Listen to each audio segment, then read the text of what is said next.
Who goes there? What do you want? Fine, I admit it. I'm the overseer of this vault. I created this simulation so I could get sexual style with the women. But Vaultec simply wouldn't have it. They told me I had to include men. I just wanted my simulation where women couldn't say no because of the implication.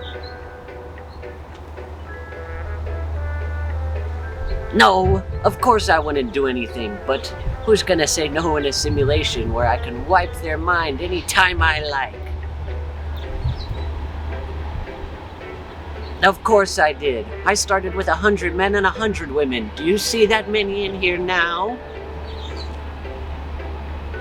No, I didn't try it with the men. Who do you take me for, a fruitcake? Of course, I got bored of the women, and that's why I started killing. I simply didn't find them thick enough. Not enough meat to get jiggy with, as the lower echelon folk would say.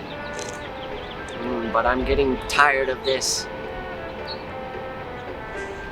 What are you implying about me? Have at you, milksop!